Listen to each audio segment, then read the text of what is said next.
Hello दोस्तों, welcome to car दुनिया। दोस्तों, हुंडई ने अपनी क्रेटा में वेरिएंट वाइज कई सारे फीचर्स अपग्रेड करे। मैं रेगुलर बेसिस में जो है लगभग सारे ही वेरिएंट्स कवर कर चुका हूं कि किन किन वेरिएंट्स में क्या क्या फीचर्स अपग्रेड हुए हैं। अब दोस्तों मैं कंपैरिजन करने जा रहा हूं, जी हां, जिससे आपको पता लग जाए कि भाई आप अगर अब प्रेजेंट में हुंडई क्रेटा परचेज करते हैं तो उसके प्राइसिंग्स एंड फीचर के हिसाब से कौन सी गाड़ी वैल्यू फॉर मनी है। आज दोस्तों दो वेरिएंट्स को कंपेयर करेंगे और दो बड़े पॉपुलर वेरिएंट्स को कंपेयर करेंगे, जिसमें हुंडई क्रेटा का बेस वेरिएंट ई, जो कि लेफ्ट हैंड साइड पे आपके सामने खड़ी हुई है, ये एक तरीके से क्रेटा में बहुत ही ज्यादा ये बिकता है। हालांकि इस वाले यानी बेसिक वेरिएंट पे हुंडई ने कोई भी रिसेंटली फीचर्स को लेकर चेंजेस नहीं किए। जो भी चेंजेस किए वो बेस से ऊपर वाले वेरिएंट ईएक्स से शुरू करें। और राइट साइड में जो गाड़ी आपके सामने खड़ी है ये है इसके जस्ट एक ऊपर वाला वेरिएंट ईएक्स। और आज ई वर्सेस ईएक्स को कंपेयर करके देखेंगे प्रेजेंट में फीचर चेंजेस होने के बाद कौन सी गाड़ी फीचर्स एंड प्राइस को देखते हुए आपके लिए बेस्ट है।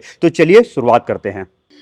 चलिए सबसे पहले बात करते हैं इंजन एंड ट्रांसमिशंस को लेकर। तो देखिए दोनों ही वेरिएंट जो है वो आपको पेट्रोल एंड डीजल इंजन की चॉइसेस में मिल जाएंगे और दोनों में ही 6 स्पीड मैनुअल ट्रांसमिशन की चॉइस मिलेगी। यानी चाहे ई हो या फिर ईएक्स हो, इन दोनों में जो है ऑटोमेटिक की चॉइस नहीं दे रखी है। यानी बात करेंगे यहाँ कर हम परफॉर्मेंस को लेकर, तो भाई दोनों गाड़ियों की परफॉर्मेंस बिल्कुल सिमिलर आएगी। यहाँ पे कोई भी फर्क आपको नहीं मिलेगा, ना ही पावर एंड टॉर्क में और ना ही जो है दोस्तों इस गाड़ी को ड्राइव करते समय इसकी जो है माइलेज में। तो यहाँ पे इंजन वाइज दोनों गाड़ियां बिल्कुल सेम है। जो भी डिफरेंसेस हैं वो फीचर्स को लेकर हैं और इन डिफरेंसेस की वजह से यहाँ पे कह सकते हैं भाई 1 लाख रुपए से भी ज्यादा का प्राइस में डिफरेंस है। प्राइस के बारे में वीडियो के आखिरी बात करेंगे, पहले जरा हम आपको डिफरेंसेस दिखाना चाहते हैं। तो देखिए दोनों वेरिएंट्स ये आपके सामने है, जिसमें फ्रंट में भाई दोनों में कोई भी डिफरेंस नहीं है। मैं ज्यादातर फोकस जो है वो डिफरेंसेस पे रखूंगा। दोनों गाड़ियों को मैंने इंडिविजुअल रिव्यूज किए हुए हैं, तो डिटेल में जानना चाहते हो तो मेरे उन वीडियोस को चेक कर लीजिएगा। तो देखिए यहाँ पे ग्रिल आप इसकी देख सकते हैं, इसमें भी आपको हाइलोजन प्रोजेक्टर्स वाले येलो कलर की लाइटिंग मिलेगी। ऊपर की तरफ डीआरएल्स ना ही बेस में है और ना ही बेस के ऊपर में है। ये जो लाइट्स आप चेक कर रहे हैं ये जो है इनको ऑन करनी पड़ती है, तो एक तरीके से ये पोजिशनिंग लैंप है। डीआरएल्स होती तो ये ऑटोमेटिकली ऑन हो जाती। तो यहाँ पे हेडलैम्प्स लाइट सेटअप बिल्कुल सिमिलर है दोनों ही वेरिएंट्स का। साइड प्रोफाइल में चलेंगे तो साइड प्रोफाइल भाई देखने में तो बिल्कुल सिमिलर देखेगा, क्योंकि दोनों के इंडिकेटर्स फेंडर्स पे हैं, दोनों के व्हील्स बिल्कुल सिमिलर है। दोनों में 16 इंच के ये व्हील कवर्स वाले स्टील व्हील्स दिए हुए हैं और दोनों के ही जो आउटसाइड मिरर्स हैं भाई ये भी आपको हाथ से ओपन क्लोज करने पड़ेंगे। फर्क आएगा इनके एडजस्टमेंट्स को लेकर। भाई देखिए जब हम इधर बात करेंगे तो यानी बेस वेरिएंट पे कुछ इस तरीके की जॉयस्टिक दे रखी है, जिससे हम इनके ग्लासेस को जो है सेट कर पाएंगे। वहीं पे जब बात करेंगे ईएक्स वेरिएंट की तो भाई इसमें आपको एक बड़ा डिफरेंस दिखाई देगा, क्योंकि इसके जो आउटसाइड मिरर्स हैं ये इलेक्ट्रिकली एडजस्टेबल्स हैं। यहाँ पे देखिए बटन दे रखा है, इनसे हम मिरर सेलेक्ट कर सकते हैं, लेफ्ट वाला या फिर हम राइट वाला। और इस बटन से ये देखिए बड़े इजी तरीके से हम यहाँ पे जो है इनके ग्लासेस को सेट कर पाएंगे। अब ये ग्लासेस उसमें क्या है भाई, अगर कोई ड्राइविंग साइड पे बैठा हुआ तो उसके लिए इधर वाला मिरर एडजस्ट करना थोड़ा सा डिफिकल्ट हो जाता है अगर वो अकेले ड्राइव कर रहा है। बट यहाँ पे ऐसा कुछ नहीं है, अगर आप अकेले भी ड्राइव कर रहे हैं तो भाई उधर वाला मिरर सेलेक्ट कर लीजिए और ये देखिए यहाँ पे आप इजी तरीके से इनके ग्लासेस को सेट कर पाएंगे। तो ये इसका बहुत बड़ा प्लस पॉइंट है। यहाँ पे इलेक्ट्रिकली एडजस्टेबल्स आउटसाइड मिरर्स मिल जाएंगे। इसके अलावा जब साइड प्रोफाइल देखेंगे तो थोड़ा सा बस डिफरेंस दिखाई देगा जब हम नीचे की तरफ ध्यान देंगे। इस तरफ देखिए ये है बेसिक वेरिएंट, इसमें आपको जो है इसकी सिल गार्निश है ये ब्लैक कलर की दे रखी है। वहीं पे जो ईएक्स वेरिएंट है ये थोड़ा सा अलग लुक देने के लिए ये सिल्वर फिनिश में मिल जाएगी। तो बस इतना ही डिफरेंस है साइड प्रोफाइल में जो फिजिकल दिखाई देता है, इसके अलावा और कोई भी डिफरेंस नहीं है। बैक साइड में आएंगे तो बैक में लाइट्स जो टेल लाइट्स है वो भी बिल्कुल सिमिलर सी हैं। दोनों में देखिए कनेक्टिंग वाली तो है, यहाँ पे पूरी ऑन तो हो जाती है, बट ये एलईडी टाइप नहीं दे रखे हैं। यहाँ पे कोई भी अपर वेरिएंट की तरह एलईडी नहीं है, सेम वैसे इसमें भी है। यानी ईएक्स को जब चेक करेंगे तो इसमें भी टेल लैंप्स में कोई फर्क नहीं है, दोनों बिल्कुल सिमिलर से दे रखे हैं। फर्क आपको दिखाई देगा वो है ऊपर की तरफ, यानी जब हम एंटीने पे नजर डालेंगे। इस वाले वेरिएंट यानी जो बेसिक वेरिएंट है इसमें आपके पोल टाइप वाला एंटीना मिल जाएगा और वहीं पे जो ई एक्स वेरिएंट है इसमें आजकल का जो ट्रेंडी शार्पन एंटीना आता है वो आपको मिल जाएगा। अब इस एंटीना का फायदा है कि जब भाई गाड़ी को हम ढकते हैं तो उस वक्त ये एंटीना खराब नहीं होगा, लेकिन जब हम इसको ढक देंगे तो ये देखिए थोड़ा सा पे फ्लेक्सिबल रहता है, तो भाई ये दब सकता है और टूट सकता है। तो यहाँ पे आपको फिलहाल स्टिक वाला ही एंटीना मिल रहा है जो कि पुराने ज़माने में चल रहा था। तो ये फ़र्क है इन दोनों वेरिएंट्स के एक्सटीरियर में। अब बात करते हैं इंटीरियर्स को लेकर, और इंटीरियर्स में जो रीसेंट चेंज हुआ है सबसे पहले वो दिखाते हैं। तो भाई चेंज किस में है, वो है इनकी कीज़ में। तो पहले मैं ई वेरिएंट की निकाल लेता हूँ। तो ये देखिए भाई, ये है इसकी ई वेरिएंट, बेसिक वेरिएंट है। यहाँ पे अब आपको रिमोट सेंट्रल लॉकिंग वाली की ही मिलेगी, इनमें कोई चेंज नहीं हुआ है। और क्रेटा का अकेला ये वेरिएंट बचा रह गया है जिसमें भाई आपको इस तरीके की मिलती है। ये कुछ इस तरह से फोल्डिंग वाली यहाँ पे की मिलेगी, वहीं पे अपडेट हो गई है। जस्ट एक आप ऊपर वाले वेरिएंट पे आएंगे और आपको मिल जाएगी, ये देखिए स्मार्ट की। इसकी को मैं जरा यहाँ पे रख देता हूँ, और ये देखिए, ये भाई मेजर अपडेट हो गया है। यहाँ पे अब आपको मिल रही है ये स्मार्ट की, जिसमें 3 बटन्स, हालांकि बटन्स तो दोनों में सेम है, लॉक अनलॉक। और ये देखिए यहाँ पे बूट ओपनर है, यहाँ पे भी लॉक अनलॉक बूट ओपनर है, लेकिन फ़र्क आएगा फीचर्स को लेकर। भाई ये स्मार्ट है, स्मार्ट का मतलब हो जाता है, मैं दिखाता हूँ एक मिनट के लिए, सारी चीज़ें मैं ज़रा बंद कर दूँ और फिर बात करेंगे। तो देखिए, आपको की के बटन को दबाने की कोई भी ज़रूरत नहीं है। हाँ, अब ऑफ हुई है। और जो है बस की आपके पास होनी चाहिए, पॉकेट में होनी चाहिए। इस बटन को प्रेस करिए, गाड़ी लॉक हो जाएगी। इसी बटन को प्रेस करिए, गाड़ी अनलॉक हो जाएगी। तो यहाँ पे स्मार्ट सेंसर बटन दे दिया गया है। इसके अलावा मान लेते हैं भाई हम दोनों ही गाड़ियों को लॉक कर देते हैं और हम पॉकेट में अपनी की को रख लेते हैं। अब ये वाला वेरिएंट है, ये बेसिक वेरिएंट है। जब इसका हमको टेल गेट ओपन करना होगा तो भाई यहाँ पे देखिए, इस बटन को प्रेस करने से कुछ भी नहीं होगा, क्योंकि भाई इसमें कोई स्मार्ट कीज नहीं आती हैं। तो इसके लिए क्या है, हमें यहाँ से अनलॉक करना पड़ेगा और उसके बाद ही जो है हम, 1 मिनट के लिए दिखा देता हूँ मैं आपको, ये देखिए हम टेल गेट को खोल पाएंगे। वहीं पे ये गाड़ी अभी लॉक पोजीशन पे है, यहाँ पे ये देखिए। और बस हम पीछे की तरफ आएंगे, अगेन मैं की को पॉकेट पे रख लेता हूँ आपको दिखाने के लिए। खुल गई है क्या, 1 मिनट के लिए। हाँ, अब देखते हैं। अभी वापस मैं आपको चेक करा देता हूँ, ये देखिए ये लॉक पोजीशन पे है। अब मुझे कोई भी की को निकाल के बटन को दबाने की जरूरत नहीं पड़ेगी, स्मार्ट की है। बस यहाँ पे अंदर बटन दिया हुआ है, इसको प्रेस किया, सेंसर ने सेंस किया और इसका टेल गेट खुल गया। तो ये इसका फ़ायदा है। तो यहाँ पे स्मार्ट कीज़ के फ़ायदे हैं कि आपको पॉकेट से की को निकालने की ज़रूरत नहीं पड़ती है। तो ये फीचर रिसेंटली ई एक्स वेरियंट पे अपग्रेड किया गया है। तो यहाँ पे की पे बड़ा डिफरेंस निकला। चलिए एक बार जब टेल गेट ओपन ही कर लिया तो यहाँ पे आप देखेंगे तो कोई भी फ़र्क नहीं है। दोनों में स्पेयर व्हील भी है और दोनों में पार्सल ट्रे नहीं है। और दोनों की जो पीछे की सेटिंग्स है वो 60-40 स्प्लिट पे दी हुई है, यानी इस एरिया में कोई फ़र्क आपको नहीं मिलेगा इन दोनों वेरिएंट्स में। अब इनको ज़रा मैं बंद कर देता हूँ। अब देखिए जैसे मैंने इसको बंद किया ये वापस से लॉक हो गई, क्योंकि मैंने इसको पीछे स्मार्ट बटन से ओपन किया था। चलिए अब इसको कर देते हैं, आ जाते हैं हम इसको वापस से इधर की तरफ। और यहाँ पे जो है की को लगाने की ज़रूरत नहीं पड़ती है भाई। अगर आपके पास की है और की बस गाड़ी के अंदर आ जानी चाहिए, चाहे वो पॉकेट में हो चाहे वो गाड़ी में रखी हो। इस बटन को प्रेस करिए, गाड़ी जो है इग्निशन ऑन हो जाएगा। क्लच को प्रेस करके बटन प्रेस करेंगे तो स्टार्ट हो जाएगा।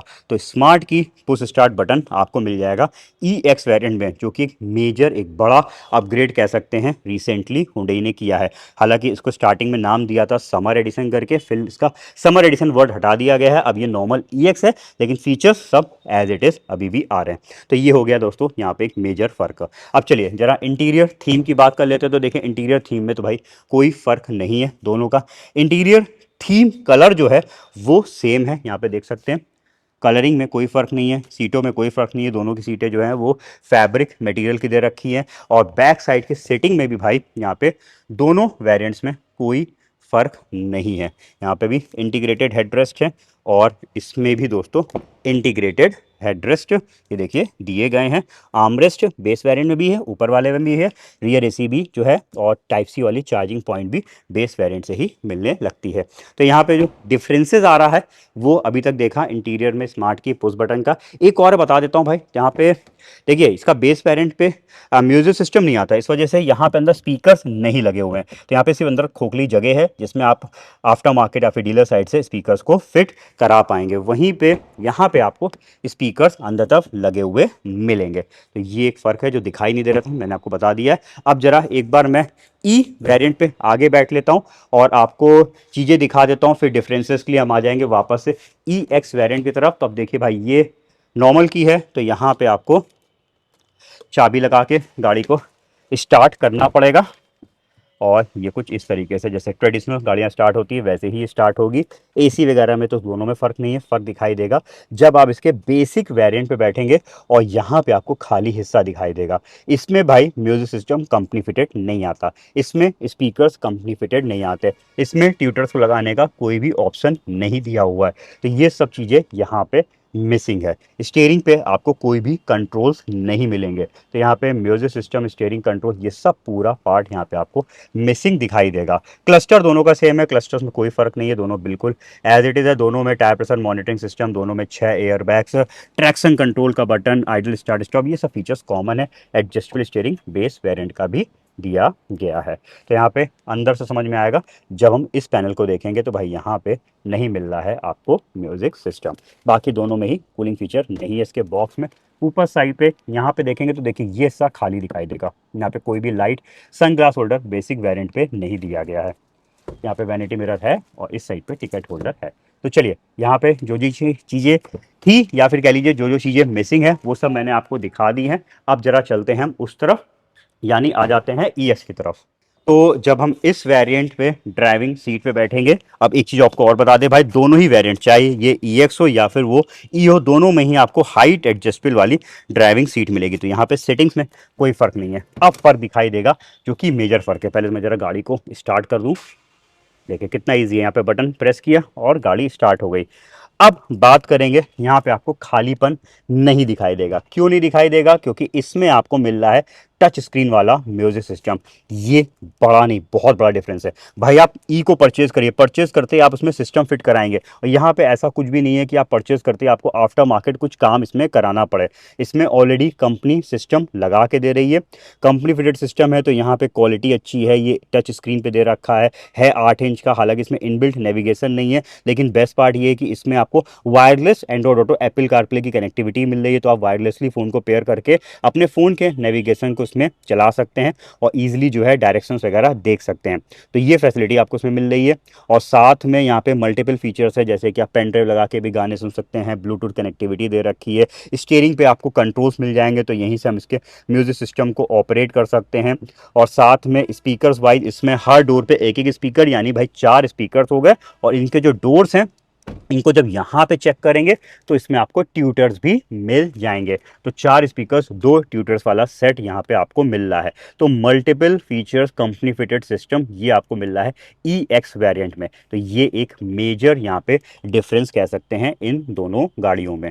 तो सिस्टम का फ़र्क हो गया, स्पीकर्स एंड ट्यूटर्स आपको मिल जाएंगे और साथ में स्टीयरिंग पे कंट्रोल्स। बाकी इधर का पूरा पैनल सेम है। इस साइड पे तो पेन ड्राइव लगाने का ऑप्शन है, यहाँ पे ये दोनों पैनल सेम दिए हैं क्योंकि दोनों में चार्जिंग पॉइंट्स आते हैं। आगे का हिस्सा पूरा सेम है, इधर का हिस्सा सेम है और मिरर सेम है। फर्क क्या दिखेगा? यहाँ पे दिखेगा अगेन। अब भाई ये देखिए, ये सनग्लास होल्डर के साथ साथ आगे की लाइट्स आ गई, जो कि बहुत ही यूजफुल फीचर है भाई। ई वेरिएंट में सिर्फ सेंटर पे एक लाइट दे रखी है, उसी से पीछे भी रोशनी जाती है, उसी से आगे भी आती है, तो वहां पे लाइट की थोड़ी कमी दिखेगी। बट यहाँ पे पीछे भी लाइट है, ये देखिए, और आगे भी लाइट है। तो भाई पीछे वालों के लिए भी रोशनी प्रॉपर मिल रही है और आगे वालों को भी प्रॉपर मिल रही है। इनफैक्ट भाई अगर हम ड्राइव कर रहे हैं, उधर आपके बगल में कोई बैठा हुआ, वो कुछ रीड करना चाहता है, कुछ देखना चाहता है, तो इधर की लाइट ऑफ कर दीजिए। इसकी चमक मेरी आंखों पे नहीं आएगी, यानी ड्राइवर की आंखों पे नहीं आएगी, जो है बगल वाले के सीधे फोकस करेगी। तो ये बहुत बड़ा प्लस पॉइंट है भाई। कंपनी फिटेड चीज़ों की क्वालिटी और लाइफ की बात अलग रहती है। तो यहाँ पे ये पूरा पैनल आपको मिल रहा है ई एक्स वेरियंट में। तो इंटीरियर में इस पैनल का फ़र्क हो गया, म्यूजिक सिस्टम का फ़र्क हो गया, स्मार्ट की पुश बटन का फ़र्क हो गया, आउटसाइड मिरर्स इलेक्ट्रिकली एडजस्टेबल्स हो गए। तो भाई ये है ई और ई एक्स के जो भी फीचर डिफरेंसेस थे वो मैंने आपको बता दिए। अब चलिए वीडियो के अगले पार्ट में चलते हैं कि भाई कितना हुंडई चार्ज कर रही है इन सब फीचर्स के लिए आपसे, तो वो भी एक इंपॉर्टेंट पॉइंट है। तो दोस्तों दोनों ही वेरिएंट्स ई और ई एक्स पेट्रोल एंड डीजल के एक्स शोरूम कॉस्ट आपके सामने आ चुके हैं और ये प्रेजेंट के एक्स शोरूम कॉस्ट हैं। इनमें अगर हम एक्स शोरूम कॉस्ट में डिफरेंस देखेंगे तो देखिए भाई, पेट्रोल पे निकल के आ रहा है अप्रॉक्स 1,16,000 रुपीज़ का, और डीजल पे निकल के आ रहा है 1,12,900 रुपीज़ का। ऑन रोड प्राइस भी मैंने दोनों ही वेरियंट्स के आपके सामने लगा दिए हैं। ये ऑन रोड प्राइस में लगभग सारी ही चीज़ें ऐड हैं, एक्सटेंडेड वारंटी, एसेसरीज, एसओटी वगैरह इसमें ऐड करी हुई हैं। तो ऑन रोड प्राइस में भाई कंफ्यूज मत होइएगा, on road price depend depend करता है आप क्या क्या चीज़ें ऐड करते हैं और किस स्टेट में आप गाड़ी को परचेस करें। ये यूपी कानपुर के ऑन रोड प्राइस हैं। अगर हम ऑन रोड प्राइस में डिफरेंस चेक करेंगे तो भाई पेट्रोल पे निकल के आ रहा है अप्रॉक्स 1,34,000 रुपीज़ का और डीजल पे निकल के आ रहा है लगभग 1,30,000 रुपीज़ का। यानी कह सकते हैं भाई लगभग 1,30 1,34 का यहाँ पे डिफरेंस है पेट्रोल और डीजल को लेकर ई और ई एक्स में। अब ये पैसे जो कंपनी चार्ज कर रही है, जो एक्स्ट्रा आप पैसा दे रहे हैं ईएक्स के लिए, क्या ये वर्थ है, इसके बारे में बात करते हैं। तो सबसे पहले थोड़ा सा बात करेंगे हम ई वेरिएंट को लेकर, जो कि इसका बेसिक वेरिएंट है। बहुत ही पॉपुलर वेरिएंट है। पॉपुलर इस वजह से है क्योंकि लोग इसको मॉडिफाई कराते हैं, मॉडिफाई करा के जो है इस गाड़ी को एक तरीके से अपर वेरिएंट का लुक देते हैं। बट डिपेंड करता है सब कुछ आपकी सोच पे। देखिए सबसे पहले बात करेंगे कंपनी क्या दे रही है। तो कंपनी एक्सटीरियर से काफी हद तक ई और ई एक्स एक जैसी ही गाड़ी दिखाई देती है, सिर्फ अंटीने को छोड़ दे तो भाई एक तरीके से आपको समझ में नहीं आएगा कौन सा वेरिएंट आप चेक कर रहे हैं, क्योंकि बेसिक वेरिएंट में भी हाइलोजन प्रोजेक्टर वाले हेडलैम्प्स हैं, पोजिशनिंग लैम्प दे रखा है, पीछे की तरफ कनेक्टिंग वाली टेल लाइट दी गई है। वहीं पे इंटीरियर्स में बात करेंगे तो चारों power window, remote centre locking, पीछे का एसी और साथ में यहाँ पे safety wise 6 air bag, traction control जैसे फीचर्स आपको बेसिक वेरिएंट पे भी मिल जा रहे हैं। अब कमियां है भाई, बेस वेरिएंट है, डेफिनेटली कमियां है, आपको कुछ आफ्टर मार्केट काम कराना ही पड़ेगा, जैसे कि भाई म्यूजिक सिस्टम या तो आप हुंडई से लगवाइए और या फिर आप जो है आफ्टर मार्केट परचेज करिए। लेकिन हुंडई एज इट इज जैसा सेम सिस्टम ईएक्स में आता है या फिर अपर वेरिएंट एसएक्स या एसएक्स कह लीजिए यहाँ पे प्रीमियम में आता है, वैसा सिस्टम आपको हुंडई से नहीं मिलेगा। हुंडई भी एक तरीके से ब्लॉकपॉन्ग का या फिर किसी कंपनी से टाई अप करके ही सिस्टम दे रही है। सेम डिट्टो सिस्टम जो कंपनी फिटेड वाला आता है वो आप आफ्टर मार्केट या फिर हुंडई से नहीं लगवा पाएंगे। तो यहाँ पे एक तरीके से क्या हुआ, फिटिंग एक्सटर्नल की हो गई, आपको अलग से इसमें काम कराना पड़ेगा। साथ में आउटसाइड मिरर्स कंप्लीट मैनुअल दे रखे हैं। तो ये कुछ ऐसी मेजर कमियां हैं जिसके लिए आपको आफ्टर मार्केट काम कराना ही पड़ेगा इस गाड़ी पे। अब बात करते हैं ई एक्स वेरिएंट की, जिसके लिए आप लगभग 1,30,000 1,34,000 रुपये एक्स्ट्रा पे कर रहे हैं। यहाँ पे कई कमियां पूरी हो रही हैं। म्यूजिक सिस्टम कंपनी फिटेड मिल जा रहा है, स्टीयरिंग पे कंट्रोल्स भी आपको मिल रहे हैं, आगे की तरफ मैप लाइट सनग्लास होल्डर भी कंपनी दे रही है, स्मार्ट की पुश स्टार्ट बटन जैसे फीचर्स दे रखे हैं और साथ में आउटसाइड मिरर्स इलेक्ट्रिकली एडजस्टेबल्स भी मिल रहे हैं। तो ये बहुत ही कह लीजिए यूजफुल फीचर्स है जो कंपनी आपको फिट करके दे रही है। ना ही कोई वारंटी का इशू आपको आएगा और ना ही जो है कोई कह सकते हैं यहाँ पे आपको कोई दिक्कत, जब तक गाड़ी रहेगी तब तक आपको एज सच फेस करनी पड़ेगी। तो ये चीज़ें आपको मिल जाएंगी तो एक तरीके से आपकी गाड़ी कंप्लीट हो जाती है। बट यहाँ पे भी एक कमी है, यहाँ पे एक मेजर कमी है। इसमें म्यूजिक सिस्टम तो दिया है लेकिन रिवर्स पार्किंग कैमरा नहीं दिया, यानी ईएक्स वेरिएंट में कैमरा कंपनी फिटेड नहीं आ रहा है। तो जब हम बैक गियर लगाएंगे तो भाई इसमें भी आपको वही प्रॉब्लम फेस करनी पड़ेगी जो बिना सिस्टम के आपको ई वेरिएंट में फेस करनी पड़ती है। और इस गाड़ी के भी जो आउटसाइड मिरर्स है वो मैनुअल फोल्ड है। बस ये दो कमियां ईएक्स में है, इसके अलावा सब कुछ उसमें बढ़िया दिया हुआ है। अब प्राइस एंड फीचर्स को देखते हो कौन सी बेस्ट है, तो देखिए एक कैलकुलेशन आप करिए। अगर आप बेस वेरिएंट परचेज करते हैं तो आप सिस्टम लगवाएंगे, आप स्टीयरिंग पे कंट्रोल्स लगवाएंगे, आप स्पीकर्स लगवाएंगे, ट्यूटर्स आप नहीं लगवा पाएंगे क्योंकि उसमें ऑप्शन नहीं दे रखा है।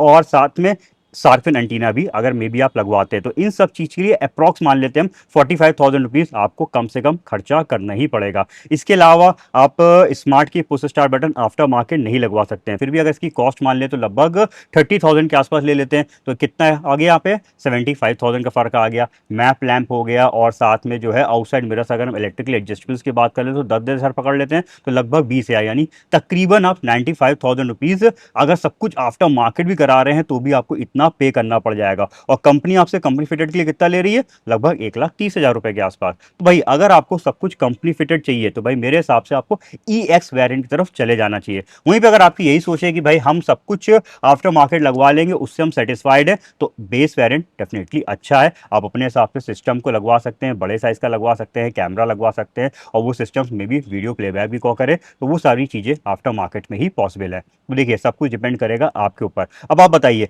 आप आफ्टर मार्केट फिटमेंट के साथ कंफर्टेबल है अपनी गाड़ी पे या फिर जो है कंपनी फिटेड, हमारे कमेंट सेक्शन पे लिखिएगा। दोस्तों इस वीडियो से अगर आपको हेल्प मिली है डिसीजन लेने में तो भाई हमें सपोर्ट करिए। मैं रेगुलर बेसिस में जो है कंपैरिजंस आपके सामने लाता रहता हूं, ऐसे कंपैरिजन फ्यूचर में भी लाऊंगा। सब्सक्राइब करे बिना मत जाइएगा, साथ में बेल आइकन भी प्रेस कर दीजिएगा जिससे आने वाले वीडियोस के नोटिफिकेशन आपको मिल जाए। जल्दी मिलते हैं नए रिव्यू के साथ, तब तक के लिए अपना रखिए ख्याल। Thank you.